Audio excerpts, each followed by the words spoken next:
Halo, Assalamualaikum warahmatullahi wabarakatuh. Kembali lagi bersama saya Desi Wulandari dengan CP138. Saya adalah menti dari program studi independen bersertifikat batch 5 pada PT Site Shelf Indonesia dari Politeknik Negeri Sriwijaya dan program studi D4 Akuntansi Sektor Publik. Pada video kali ini, pembahasan saya akan beralih pada membahas mengenai DB Visualizer. Jadi, lebih jelasnya saya akan menjelaskan mengenai installation and configuration DB Visualizer with Odoo, yang mana masih akan membahas mengenai Odoo juga. Nah, di sini saya akan menjelaskan sebelumnya apa sih pengertian dari DB Visualizer. Jadi, DB Visualizer ini adalah sebuah perangkat lunak atau software yang digunakan untuk mengelola dan mengakses basis data atau database yang berbeda. Jadi, DB Visualizer ini mendukung berbagai jenis database seperti Oracle, Sybase, SQL Server, PostgreSQL, DB2, dan masih banyak lagi. Jadi, melalui DB Visualizer, kita nanti bisa melakukan koneksi terhadap database software yang kita miliki. Jadi, kita bisa melihat struktur data dalam database melalui DB Visualizer. Nanti akan ditampilkan baik keseluruhan, bahkan hubungan-hubungan dari menunya, modul-modulnya, dan masih banyak lagi. Itu akan tertera secara lengkap di DB Visualizer. Nah, kemudian DB Visualizer ini banyak sekali fiturnya. Nah, beberapa fitur utama dari DB Visualizer, yang pertama ada Connection Management. Jadi, seperti yang saya sebutkan tadi, DB Visualizer ini memungkinkan kita bisa melakukan connection terhadap database, seperti database yang berbasis jarak jauh, lokal, maupun autentifikasi SSH. Dan kemudian di sini yang kedua ada Object Management. Jadi, kita dapat melakukan navigasi pada database kita melalui browser DB Visualizer ini. Jadi, nanti baik function, tables, modus-modusnya itu akan terlihat di interface DB Visualizer. Dan yang ketiga di sini ada Server Management. Jadi DB Visualizer ini menyediakan fitur yang dapat mengelola server dari database. Nah, kita juga bisa melakukan penjadwalan pekerjaan atau acara pada database seperti Oracle, MySQL, SQL Server, dan PostgreSQL. Dan yang keempat di sini ada Table Data Management. Jadi pengguna ini bisa melihat, membuat, mengedit, menghapus, mengimpor, bahkan juga mengekspor data dalam bentuk tabel melalui DB Visualizer ini. Nah, yang kelima di sini ada Memory and Text Management. Jadi, DB Visualizer ini bisa menyertakan pengelolaan tugas yang memungkinkan pengguna itu untuk melakukan pekerjaan yang lama gitu. Terus kita juga bisa menerima peringatan tentang penggunaan memori yang tinggi melalui fitur Memory and Text Management ini. Nah, selanjutnya di sini seperti yang saya sebutkan tadi masih akan dikaitkan dengan Odoo. Jadi saya akan menjelaskan bagaimana sih penggunaan DB Visualizer ini dalam Odoo. Jadi yang pertama, nah, sebelum itu, seperti yang kita ketahui pada saat instalasi Odoo, itu ada yang namanya Odoo Server dan juga ada PostgreSQL. Nah, PostgreSQL ini sudah saya sebutkan sebelumnya bahwa juga merupakan salah satu database yang didukung oleh DB Visualizer. Jadi, kita bisa melakukan connection melalui database PostgreSQL itu. Nah, seperti yang pertama, ini ada mengakses basis data Odoo. Nah, nanti DB Visualizer ini bisa mengakses basis data Odoo dengan kita melakukan connection terhadap PostgreSQL itu. Dan kemudian yang kedua di sini ada ekstraksi dan analisis data. Jadi nanti ada beberapa kemungkinan nanti kita juga bisa melakukan harus melakukan ekstraksi data dan akan melakukan analisisnya. Nah, jadi kita bisa menggunakan DB Visualizer ini untuk mengekstraksi tersebut dan mengimporkan datanya untuk dianalisis. Dan yang ketiga di sini ada optimisasi basis data. Jadi DB Visualizer ini dapat digunakan untuk meningkatkan performa basis data dengan menjalankan berbagai query, analisis performa, dan mengidentifikasi ulang tabel serta melakukan tindakan manajemen database yang nantinya jika diperlukan. Nah, yang keempat di sini ada pemulihan data dan kegagalan. Nah, jadi jika terjadi kegagalan atau kehilangan data dalam Odoo nanti, nah DB Visualizer ini dapat digunakan untuk kita bisa mengakses data mentah Odoo tersebut sehingga kita dapat melakukan pemulihan kembali jika diperlukan.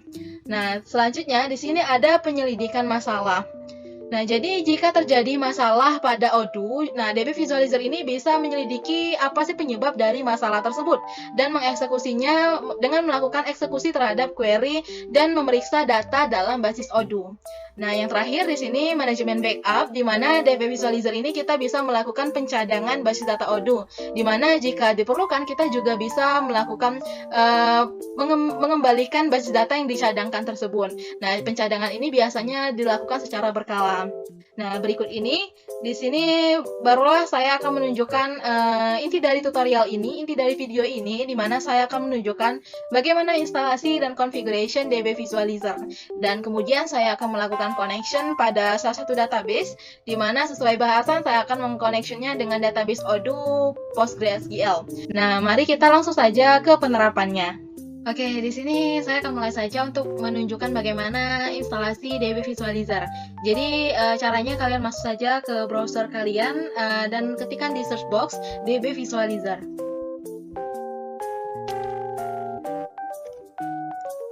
Nah, di sini kita pilih yang paling atas ya, untuk kita klik. Nah, di sini terlihat tampilan untuk melakukan download DB Visualizer. Kita untuk melanjutkan, kita tinggal klik download for free. Nah, di sini kita langsung saja direkomendasikan oleh webnya. Ini kita langsung direkomendasikan sesuai dengan tipe laptop kita. Jadi sebenarnya kita bisa instalasi DB Visualizer ini bisa untuk tipe Windows, Mac OS, dan juga Linux. Nah, ini bisa kalian install sesuai dengan kebutuhan. Ini juga bermacam-macam ya untuk setiap tipe laptopnya. Ada 64 bit setup, with Java, ada without Java, dan masih banyak lagi. Nah, jadi saya akan melakukan instalasi pada rekomendasi dari web ini saja, karena biasanya rekomendasi ini sudah sesuai dengan tipe laptop yang kita gunakan. Jadi untuk melanjutkan instalasi, kita tinggal klik saja download this installer. Nah, kita tunggu proses instalasi filenya. Jadi ini sedang berjalan untuk installnya. Nah, bisa dilihat ini sedang berjalan. Ini untuk kapasitasnya ini 206 MB ya. Kita tunggu. Nah, di sini kita sudah berhasil untuk install filenya. Nah, bisa dilihat kita langsung saja klik di sini show in folder. Jadi akan langsung terlihat di folder kita di mana letak file yang sudah diinstal ini. Nah, bisa dilihat ini adalah file yang telah saya install, DBVS Windows 64 ini. Nah, untuk melanjutkan proses instalasinya, kita langsung saja klik DB Visualizer ini untuk mulai melakukan aktivasinya. Kita klik. Nah, di sini kita tunggu prosesnya. Nah, di sini kita tadi sudah menunggu proses install wizard-nya. Nah, di sini pada tampilan pop-up setup DB Visualizer ini, kita langsung saja untuk klik next untuk melanjutkan. Nah, di sini kita bisa melihat ini adalah tempat kita bisa menentukan di mana destination dari DB Visualizer ini nantinya di file manager kita. Nah, di sini sudah ada langsung dari formatnya, defaultnya yaitu di program files DB Visualizer. Jadi kalau mau diubah silakan, tapi kalau mau tetap seperti ini juga langsung saja untuk next. Jadi saya akan biarkan seperti ini sesuai default, kemudian saya klik next. Nah, kemudian di sini terdapat tampilan memilih start menu folder. Jadi agar kita bisa mudah untuk mencari DB Visualizer. Jadi ini sudah ada, ini DB Visualizer. Jadi kita langsung saja untuk, dan kita jangan lupa untuk klik create a start menu folder ini. Dan kita langsung saja klik next.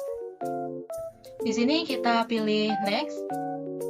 Nah, di sini kalau kalian ingin menambahkan tasknya, jika kalian ingin create desktop iconnya silakan pilih. Namun pada kali ini saya tidak ingin memilihnya, jadi saya akan langsung saja next. Nah, di sini kita akan mulai melakukan proses instalasi atau ekstraksi filenya ini. Nah, kita tunggu sebentar untuk proses ekstraksi filesnya.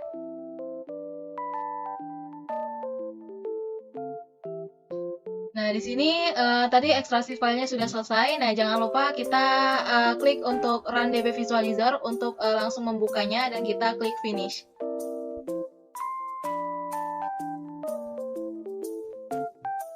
Nah, di sini juga terdapat beberapa seperti persetujuan dari DB Visualizer ini. Di sini kita pilih accept.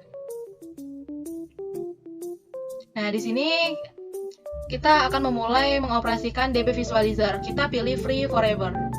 Nah, di sini saya sudah masuk ke halaman DB Visualizer. Nah, ini adalah tampilan awalnya, di mana kalau kita pertama kali ini biasanya diminta untuk membuat database connection, yaitu kita akan melakukan connection pada software yang kita miliki. Nah, di sini saya akan melakukan connection pada database Odoo, di mana kita akan mulai saja untuk membuat connection dengan klik create a connection. Nah, di sini akan muncul bagian ini, di mana kita akan mencari driver name sesuai dengan software tersebut, yaitu kalau Odoo namanya itu PostgreSQL. Nah, kita pilih PostgreSQL.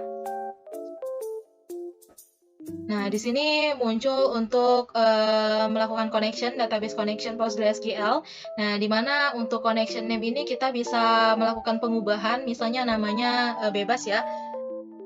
Nah, kemudian di sini pada database settings format, pada database ini terdapat driver type ini PostgreSQL, kemudian database servernya adalah localhost, karena Odoo itu adalah localhost ya untuk database server. Nah, di sini database portnya 525432. Nah, di sini pada bagian database ini kita ketikkan nama database dari software Odoo yang kita miliki.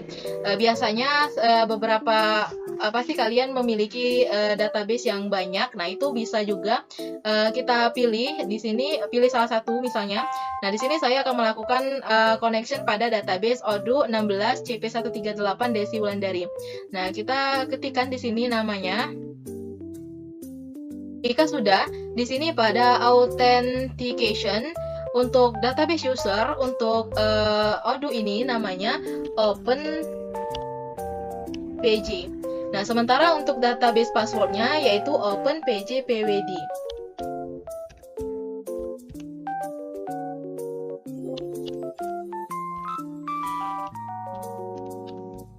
Nah, setelah ini tadi sudah diisi, nah kita akan melakukan tes terlebih dahulu untuk sebelum melakukan connection.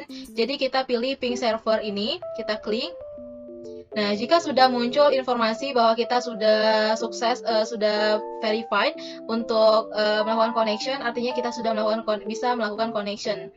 Nah, kita klik OK dan kita langsung saja klik connect untuk melakukan connectionnya. Oke teman-teman, jadi kita di sini sudah berhasil melakukan connection terhadap database yang sudah saya tentukan tadi, database Odoo saya. Nah, di sini bisa dilihat ini sudah ada untuk nama connectionnya tadi yang sudah dibuat, Desi Odoo Connection. Nah, di sini kita buka. Nah, di sini kita kemudian kita pilih database. Nah, ini adalah database yang sudah kita lakukan connection yang Odoo 16 CP138 Desi Wulandari ini. Nah, ini juga merupakan database di Odoo saya, namun tadi belum dilakukan connection.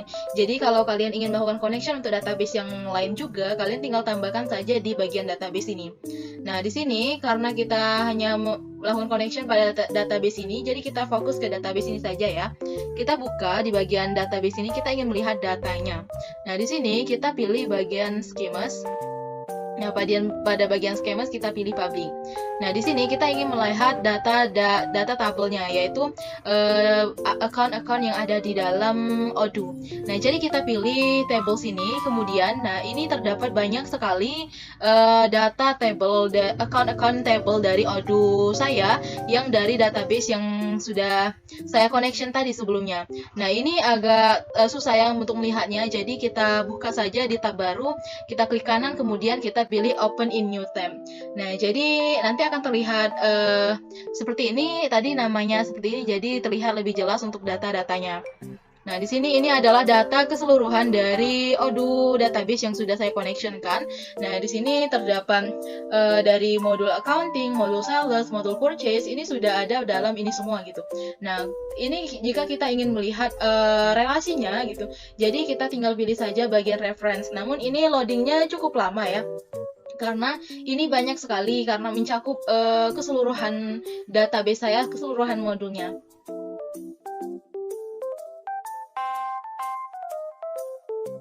Nah, ini sudah berhasil dimuat ya, bisa dilihat kalian untuk struktur database Odoo. jika dilihat dari jauh seperti ini bentuknya kurang jelas ya. Nah, kalian harus tahu bahwa di dalam bentuk seperti ini ternyata ada banyak sekali kumpulan tabel dan garis-garis yang saling menghubungkan antar tabel gitu. Nah, jadi kita mau zoom saja biar lebih jelas. Nah, bisa kita lihat ini sudah mulai terlihat garis-garis.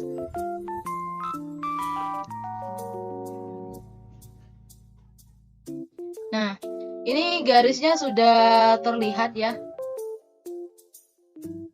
Ini salah satu tabelnya. Nah, ini tabel IR attachment, di mana IR attachment ini saling berhubungan dengan tabel lainnya. Bisa dilihat ini garis-garis yang merupakan relasi antar tabel yang sangat banyak sekali, karena ini banyak karena semuanya meliputi seluruh tabel, baik sales maupun purchase, manufaktur, ini semuanya ada di sini gitu. Nah, jadi untuk lebih jelasnya mungkin kita bisa lihat untuk salah satu contoh tabel ya, biar tidak sulit. Kalau begini terlalu banyak, jadi kita lihat di salah satu modul aja gitu, salah satu fitur kita lihat untuk purchase order coba. Nah, di sini untuk kategori purchase ini terdapat beberapa ya. Nah, di sini saya akan pilih purchase order saja. Nah, caranya kita klik kanan, kemudian kita pilih open in new tab, biar terlihat data khusus untuk purchase order saja. Nah, ini adalah untuk data infonya, ada name, skema, owner, dan lain sebagainya. Nah, di sini ini untuk kolom. Nah, ini dalam bentuk kolom ini ada table name-nya purchase order, ada column name. Bisa dilihat, kita geser lagi. Nah, ini untuk data di kolom. Kemudian ini untuk kolom-kolom dalam purchase order gitu. Nah, ini untuk datanya. Datanya ini pasti lebih banyak lagi gitu. Nah, bisa dilihat ini adalah data-data dari purchase order. Kita geser, ini terlihat name ini adalah nomor dokumen purchase order. Kalau kita buat dokumen request for quotation, kalau kita confirm ke purchase order, nanti akan munculnya nomor seperti ini kan. Nah, kemudian di sini ada statusnya, ada purchase, apakah dia sudah send atau masih draft RFQ gitu. Kemudian di sini invoice, ada invoice juga. Nah, di sini ada jumlahnya, ada amount untext, kemudian amount text, dan amount totalnya. Nah, bisa dilihat di sini. Kemudian di samping sini juga, jika di scroll ke samping, ini ada tanggal order, tanggal approve, tanggal plain, kemudian kalender dimulainya, dan tanggal dibuat, serta tanggal ditulisnya. Currency-nya juga seperti ini. Currency-nya ini satu, ini mungkin ini kode ya, kode yang melambangkan sebuah currency. Misalnya untuk IDR rupiah itu kodenya berapa gitu, misalnya 1 gitu. Nah, kemudian kita lihat di row kan. Nah, di sini jumlah row-nya ini ada 22. Kemudian di sini ada primary key. Jadi primary key ini seperti kunci. Jadi kalau di sini primary key-nya ini ID ya. Nah, bisa dilihat pada bagian kolom ini, kalau tidak salah primary key-nya, kita lihat di data, primary key-nya tadi itu ID. Nah, bisa dilihat kan. Nah, kemudian di sini ada index. Nah, bisa dilihat juga. Kemudian ada ini tampilan grants-nya. Ini row ID. Nah, ini DDL. Dan ini reference. Nah, reference ini seperti yang tadi, namun karena untuk purchase order ini hanya sebagian dari ODU, sebagian kecil dari ODU, maka ini tabel-tabelnya ini lebih simple dibandingkan yang tadi. Yang tadi itu lebih sulit sekali untuk dilihat. Nah, bisa dilihat ini juga memuatnya, loading memuatnya untuk lebih cepat dibandingkan yang tadi. Nah, bisa kita lihat ini adalah tabel utamanya. Ini tabel purchase order. Nah, bisa dilihat ini ada primary key. Primary key itu 1 ya biasanya. Nah, untuk primary key purchase order, kita lihat ini dia berhubungan kemana? Berhubungan dengan table, berarti table purchase order ini berhubungan dengan table account move purchase order. Dan primary key dan primary key ID di purchase order itu berhubungan dengan purchase order ID. Nah, selanjutnya ini juga tabel lainnya. Nah, bisa dilihat juga di sini ada rest company.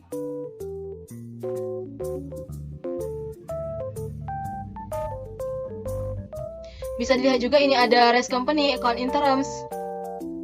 Kita ingin lihat. Nah, ini banyak sekali ya. Kita lihat di foreign key, coba. Nah, ini ternyata untuk purchase order line ini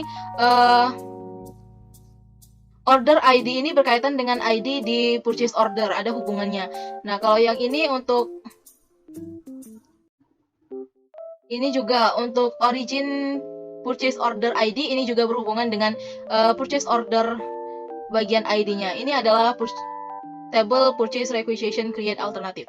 Nah, ini kita coba kecilin dulu. Nah, ini adalah tampilan untuk reference atau hubungan. Bisa dilihat tadi tuh tiap tabel itu tuh saling berhubungan antara satu dengan yang lain. Jadi kita bisa melihat struktur database seperti ini melalui DB Visualizer. Selain itu, kita juga bisa loh untuk mengubah layoutnya. Misalnya ini tadi kan hierarchical. Nah, kita coba misalnya circular. Nah, dia strukturnya seperti ini. Garis-garisnya itu melurus. Melurus jadi agak melingkar gitu. Nah, kalau kita coba yang lain, coba kita ortogonal. Nah, ternyata seperti ini. Dia satu tabel, namun dia ke samping ya. Kita kecilin lagi, kita coba yang terakhir itu apa ya? Organik. Nah, kalau organik ini dia agak di kesampingin, tapi dia agak numpuk gitu. Agak numpuk, terus nah, itu tadi adalah tampilan hubungan dari purchase order reference. Nah, di sini tapi dari keempat bentuk tadi yang lebih mudah untuk dilihat ini adalah hierarchical. Nah, selanjutnya kita kembali lagi ke bagian data. Nah, data ini adalah data dari purchase order, teman-teman. Jadi bisa kita lihat dari tadi ada nomornya ya. Gimana tadi? Nah, ini ada untuk dari name-nya, ini berdasarkan sama seperti Odoo. Jadi, saya akan membuktikan bagaimana DB Visualizer ini integrasinya dengan Odoo. Jadi, kita akan mengubah salah satu purchase order di sini, dan bagaimana jika kita kalau buat baru juga untuk purchase order, apakah di sini juga ikut berubah gitu. Kita buktikan. Nah, kita ke Odoo ya. Loginnya harus database yang sudah kita connection tadi. Nah, di sini saya langsung masuk ya, karena sudah sering masuk, jadi biasanya langsung otomatis masuk gitu. Nah, di sini kita pergi ke modul purchase. Kita lihat untuk dokumen purchase order. Kita lihat di bagian DB Visualizer ini, kita cari yang statusnya masih draft ya, biar kita ubah yang statusnya draft aja. Nah, kita coba untuk P0007. Jadi jumlah untext-nya ini adalah 1.222.50, jadi Rp1.222. 5,50. Jadi kita cari nomor purchase order yang itu P007. Oh, kurang. Nah, ini adalah purchase ordernya, ini juga jumlahnya sama. Kita buka. Nah, di sini saya akan mengubah ya, misalnya saya ingin quantity unit price di sini dirubah misalnya jadi Rp380. Nah, jadi totalnya berapa sih? Nah, jadi totalnya 635250. Nah, selanjutnya kita save. Nah, kita akan lihat apakah di sana juga berubah. Kita perhatikan untuk P0070. Nah, kita bisa refresh-nya ya, di ini bisa untuk reload. Nah, kita cari untuk P007 dokumen tersebut. Kita cari di sini saja, P00007. Oh, ternyata tidak bisa.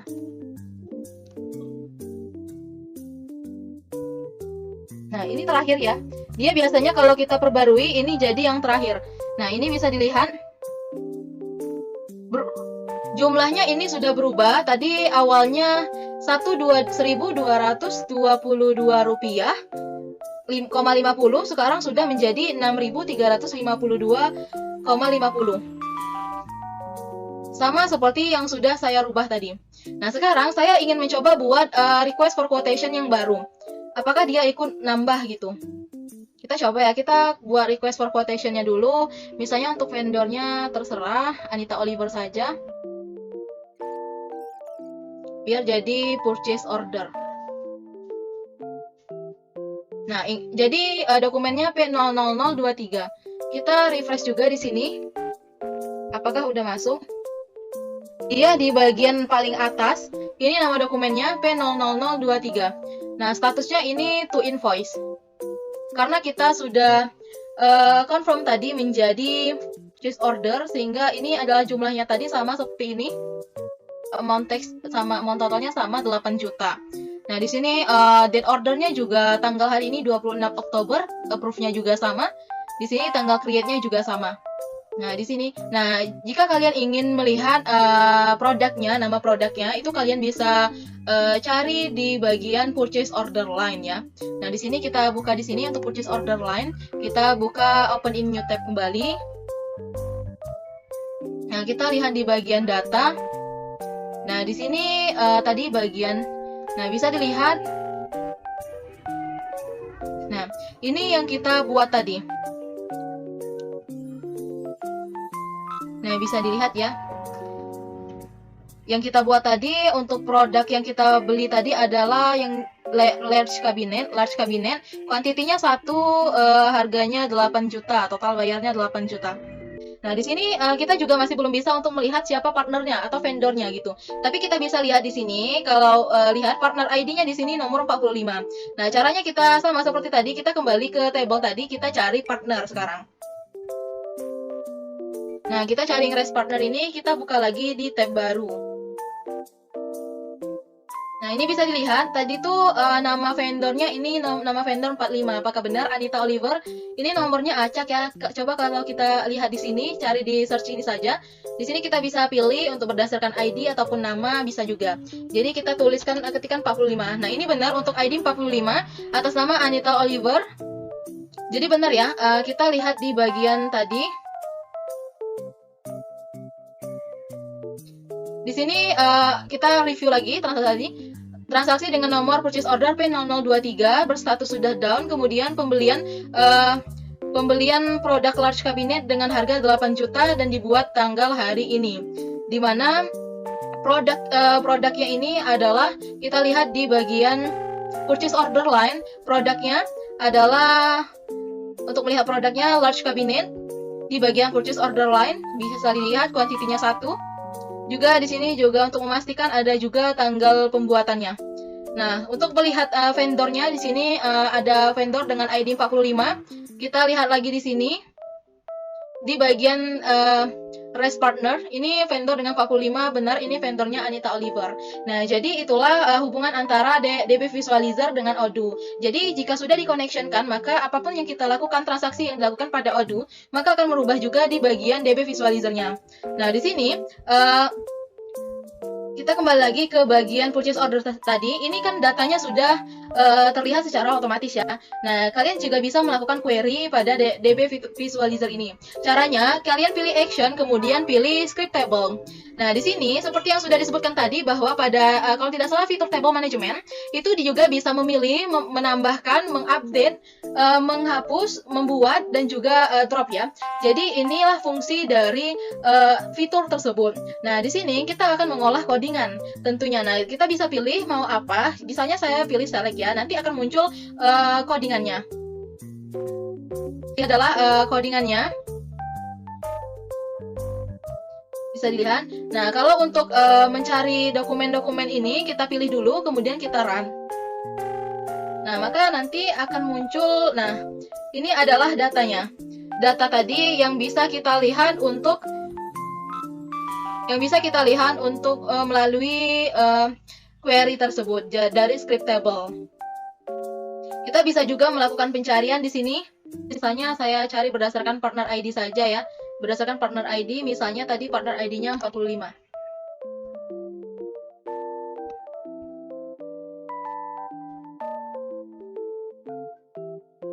Nah, ini partner ID-nya 45, bisa terlihat. Ini untuk purchase order nomor 23, kemudian dengan total pembayaran 8 juta. Sebenarnya kita juga bisa melakukan select gitu dengan cara melakukan pengubahan pada codingan ini. Jadi codingan ini bisa dirubah sesuai dengan kebutuhan yang kita perlukan, sehingga kita dapat melihat database menggunakan query. dan tidak hanya menggunakan secara otomatis seperti ini tadi. Nah, mungkin itu saja penjelasan saya mengenai DB Visualizer, di mana tadi saya sudah menunjukkan bagaimana instalasi, bagaimana connection, dan bagaimana account-account di dalam Odoo, terutama account table, dan melihatkan bagaimana relasi, serta saya juga akan sudah mempraktikkan bagaimana purchase ordernya gitu, sehingga pada DB Visualizer ini juga sudah berubah. Jadi memang dapat disimpulkan bahwa DB Visualizer sama Odoo jika sudah dilakukan connection pada database, maka DB Visualizer ini bisa mengakses database Odoo. Sehingga apapun yang kita lakukan pada database Odoo tersebut, maka perubahannya juga akan ikut terlihat pada DB Visualizer. Jadi sekian penjelasan saya pada video kali ini. Terima kasih, semoga mudah dipahami dan bermanfaat. Wassalamualaikum warahmatullahi wabarakatuh.